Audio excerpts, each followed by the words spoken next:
Welcome back to my channel. So we will start here with second part of our video on the post Pahalgam situation, and in this particular series we are going to discuss about the nuclear dimension of the conflict of the 2025 Pahalgam conflict between India and Pakistan. Both India and Pakistan, they are the nuclear weapon states. Both these states, they acquired nuclear weapons. First, India was the country who introduced nuclear weapons in South Asia by testing nuclear weapons on May 11 and May 13, 1998, and that was followed by Pakistan, and Pakistan conducted its nuclear tests on May 28 and May 30, 1998. So Pakistan is commemorating the 27th year of its nuclearization on Yom-e-Takbir, that is 28th of May. At this particular juncture, it is very important to assess how India and Pakistan, they view their nuclear weapons in their national security strategies. The purpose of the nuclear weapons is to deter aggression. With each passing crisis that happened in the aftermath of the nuclearization of South Asia, the threshold for the nuclear weapons use is basically getting low. There is one fundamental approach that has emerged in the recent years, that is known as the nuclear responsibility.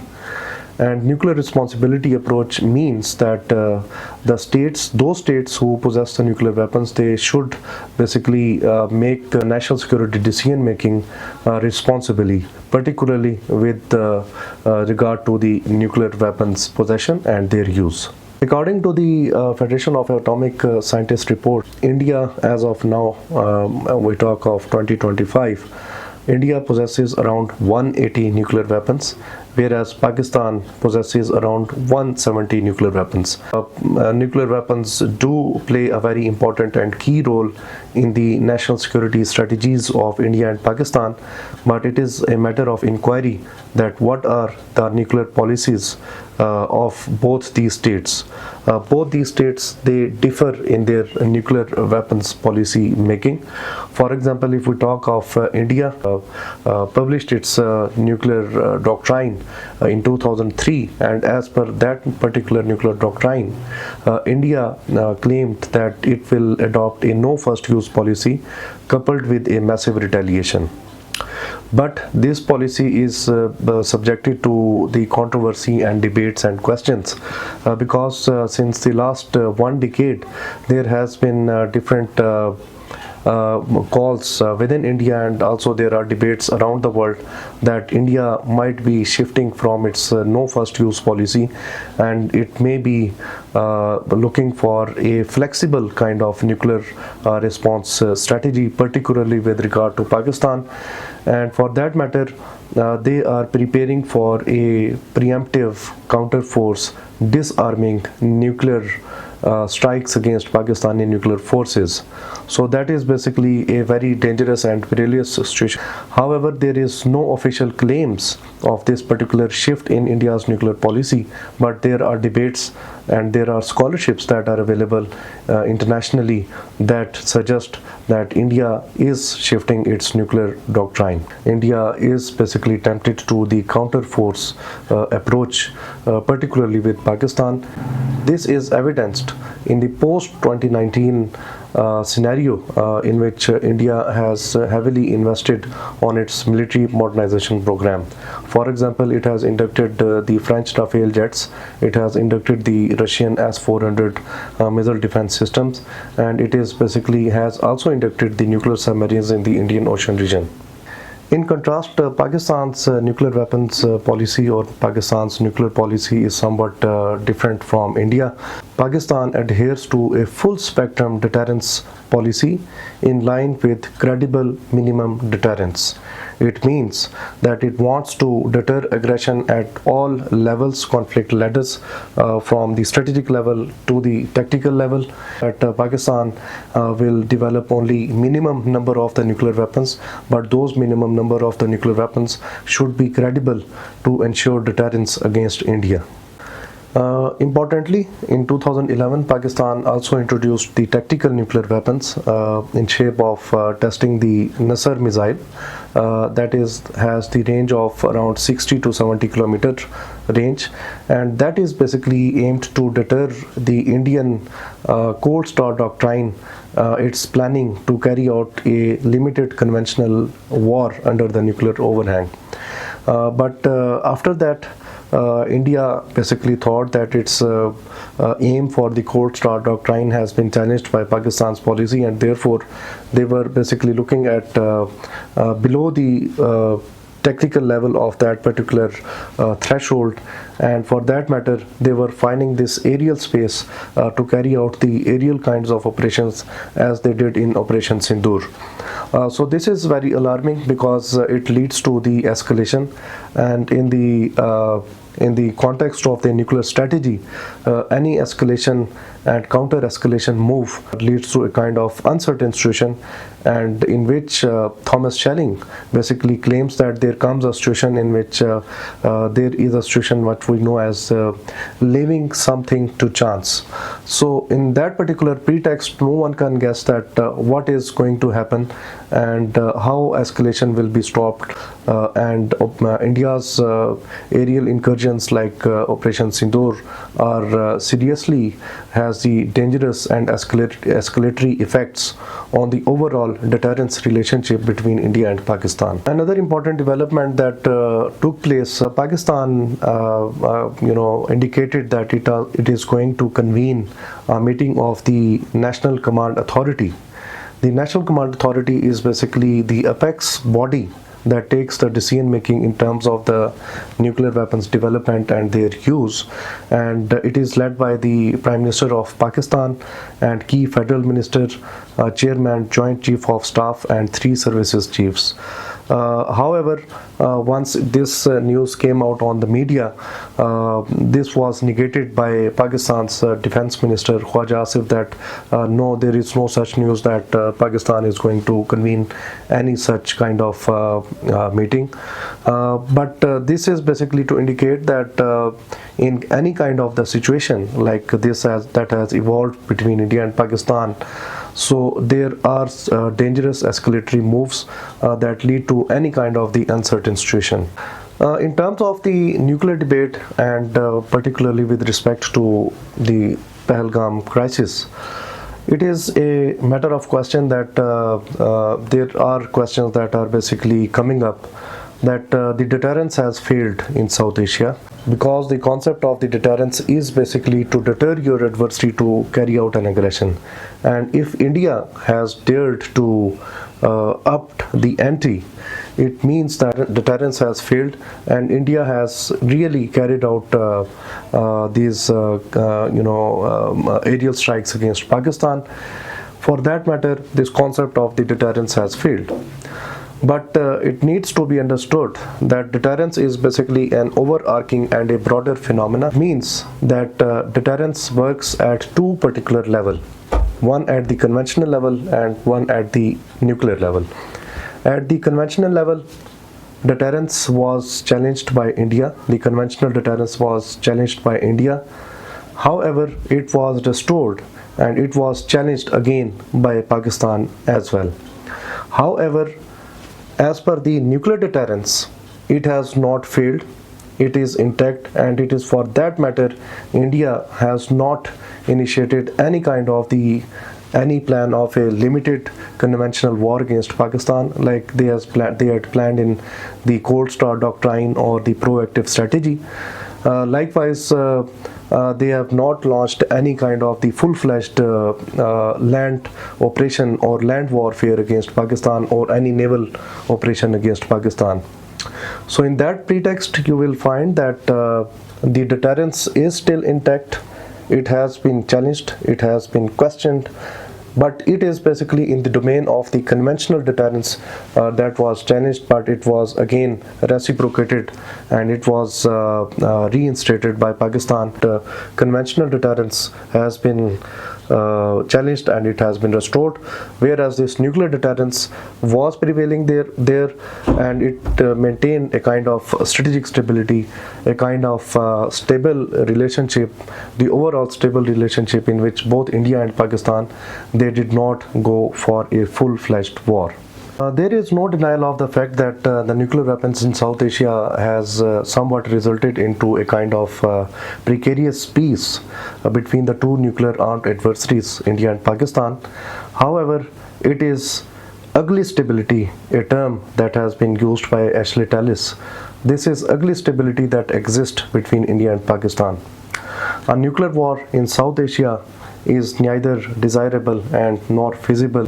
The international community and the world leaders admit this particular fact, and they agree that a nuclear war is unwinnable and therefore it should not be fought. Pakistan and India realize this particular fundamental fact. They basically escalated, but they de-escalated to this particular fundamental reality. But no one can know that de-escalation will ever work in every passing crisis that will occur between India and Pakistan. For that matter, it leads me to my next section, that is basically, in the absence of a crisis management mechanism, how India and Pakistan, they are going to look at each other to diffuse any kind of the crisis situation. And for that matter, we have one particular framework available, that is basically the third party mediation or third party intervention, and in which the role of the United States is very much there. So in terms of the third party intervention and the role of the United States to diffuse the Pahalgam crisis between India and Pakistan is very important to understand. You will find that it is the President Donald Trump has intervened into this particular crisis, and it has basically asked both India and Pakistan to observe restraint and diffuse the crisis, and he has basically used this economic kind of bargaining tool to basically diffuse the crisis. And he said that if there is no de-escalation, then United States of America will end its trade with both India and Pakistan. So it is a matter of inquiry that either this is basically the economic tool of financial management that played a role to diffuse the India and Pakistan crisis in this particular conflict. Importantly, there is one particular surprising fact that Vice President J.D. Vance, he made a statement on the May of 9, and he said that we have nothing to do any kind of business with India and Pakistan. The United States is not involved into any kind of India and Pakistan situation. But on the next day, the President of the US, Donald Trump, he made one particular comment, and for that matter there was diplomacy that was at play in the back channels, and it was basically the US Secretary of State Marco Rubio who played a very important and key role to have a settlement between India and Pakistan. And on the next day, on May 10, 2025, the US President made an announcement of the ceasefire on the Truth Social, and he made this particular statement I am sharing, that after a long night of talks mediated by the United States, I am pleased to announce that India and Pakistan have agreed to a full and immediate ceasefire. After 2 days, he also made another statement, and in that particular statement he also said that I said to India and Pakistan, let's stop it. If you stop it, we will do trade. If you don't stop it, we are not gonna do any trade. And all of a sudden they said that I think we are gonna stop, and they have. We have gonna do a lot of trade with Pakistan, with India. We stopped a nuclear conflict. This is basically a statement given by President Donald Trump on May 12, 2025.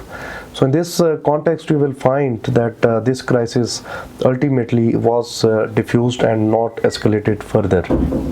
During my PhD research, I came to one conclusion in my research that both India and Pakistan they lack a crisis management mechanism to diffuse the crisis situation or tense situation between each other.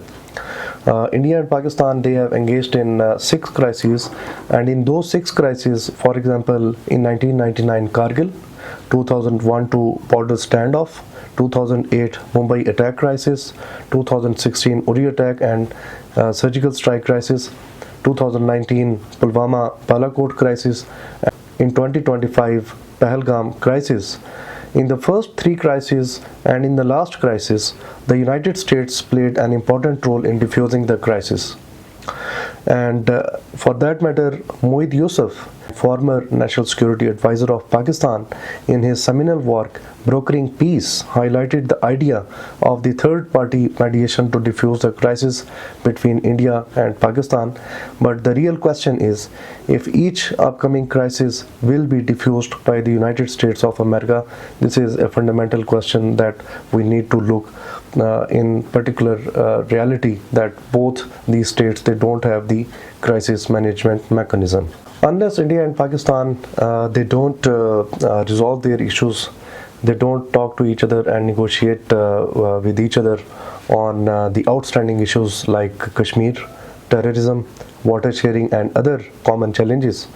The India and Pakistan relationship are the reflection of a scenario of no war and no peace. There are certain fundamental lessons that we can draw from this 2025 crisis. The first fundamental question is basically the new normal and the challenges to the concept of deterrence. Operation Sindoor ने आतंकवाद से निपटने के 3 सूत्र तय कर दिए हैं। पहला, भारत पर आतंकी हमला हुआ तो करारा जवाब मिलेगा। समय हमारी सेनाएं तय करेगी, तरीका भी हमारी सेनाएं तय करेगी और शर्तें भी हमारी होगी। दूसरा, एटम बम की गीदड़ बप्तियों से भारत डरने वाला नहीं है। और तीसरा, हम आतंक के आकाओं और आतंकी सरपरस्त सरकार को अलग अलग नहीं देखेंगे, उन्हें अलग अलग नहीं देखेंगे, उन्हें एक ही मानेंगे।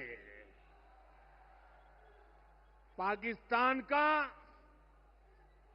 ये स्टेट और नॉन स्टेट एक्टर वाला खेल अब नहीं चलेगा।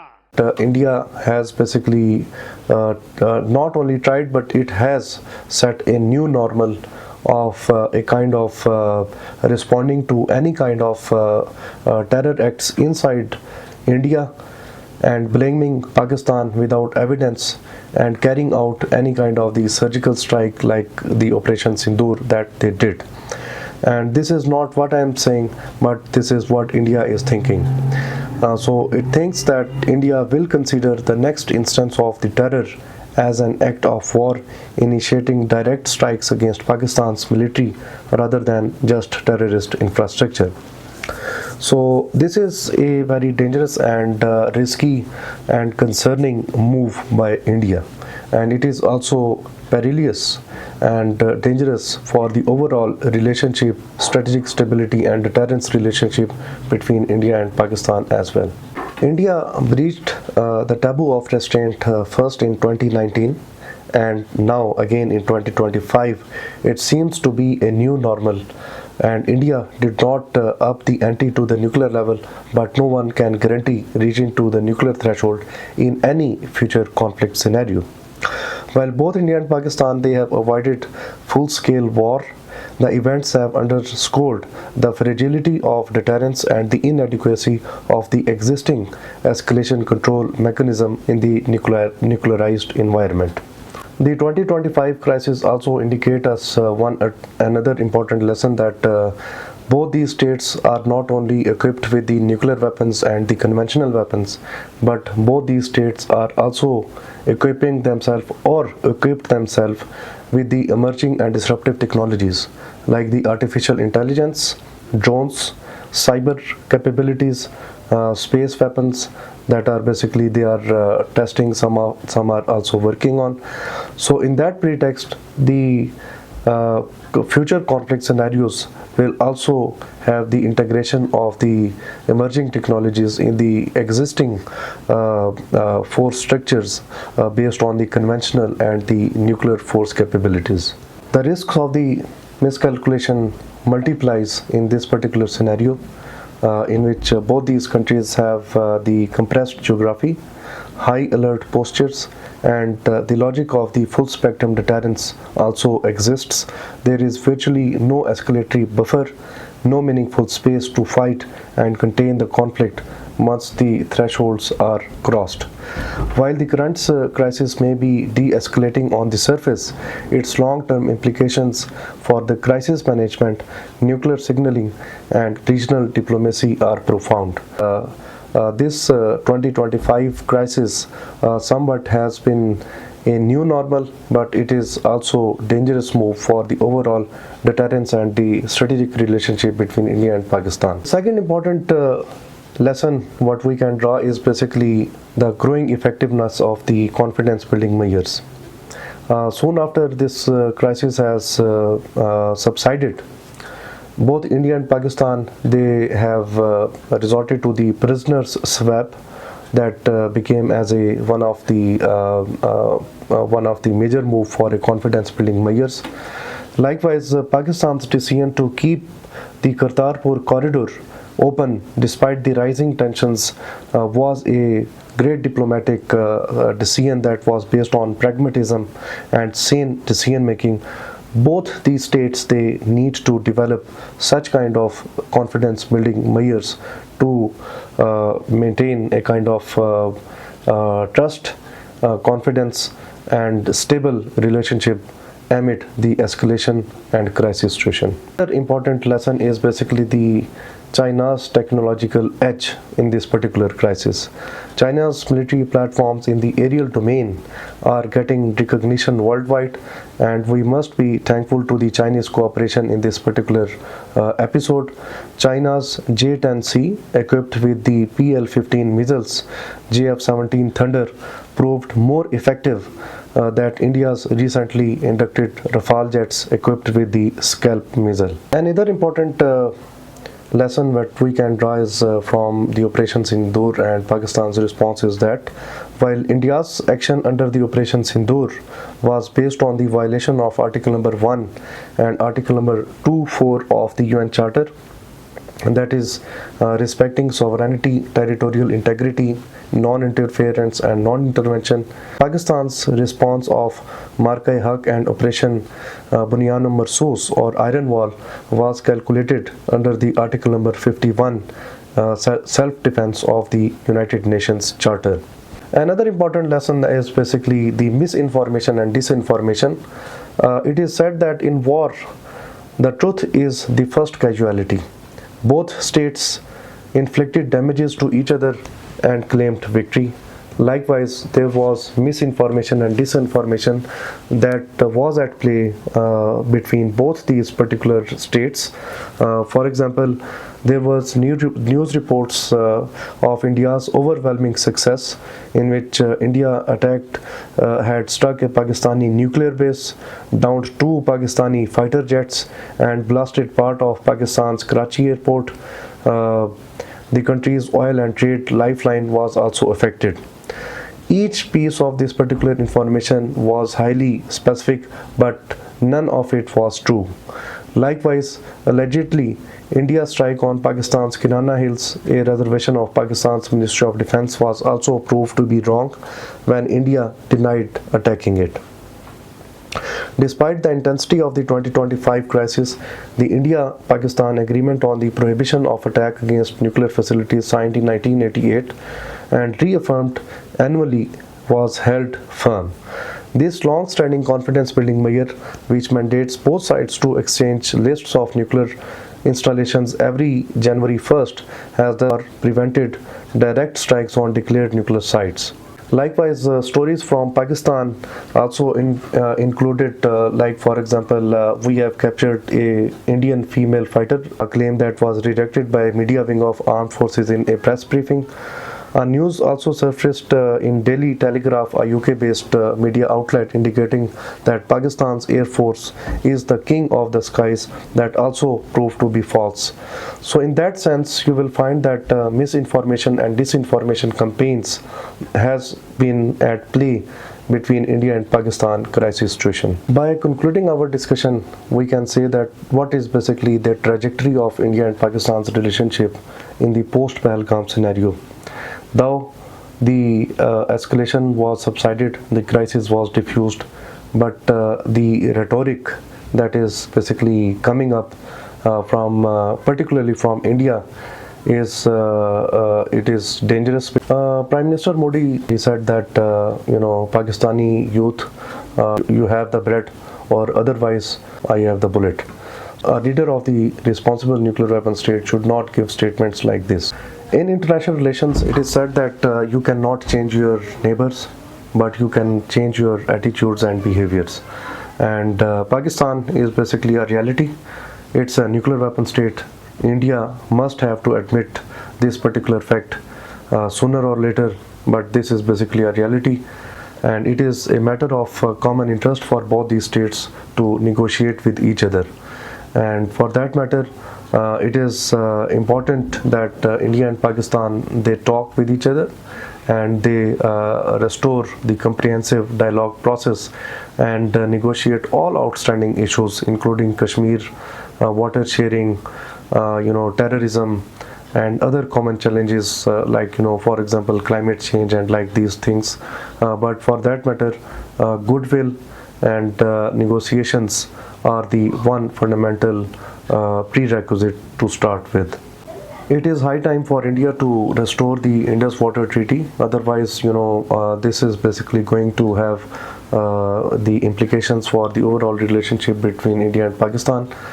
For example, if we talk about the suspension of the IWT and its implications, so it means that, for example, after the suspension of the IWT, Pakistan do have the right of not only on the 3 rivers, but the 6 rivers that basically emanate from India. Likewise, there were indications by Pakistan that any move by India to stop the water flows for Pakistani rivers will be accounted as an act of war. So these are basically the dangerous move, and for that matter, India should take this decision to restore the Indus Water Treaty, and it will have a good confidence building measure to start with. Each crisis gives an opportunity to relearn each other, and this Operation Sindoor and Operation Bunyan Marsus and overall this Pahalgam crisis has given opportunity to India and Pakistan to rethink their relationship. The US and the Soviet Union concluded a hotline agreement in 1963 after the Cuban Missile Crisis of 1962, and for that matter, it has paved the way for the detente between the two states. It is high time for India and Pakistan to also conclude a leader-to-leader hotline that has been suggested by Chiara Servasio and Nicholas J. Wheeler in their article, and this is basically would be a good step to move forward.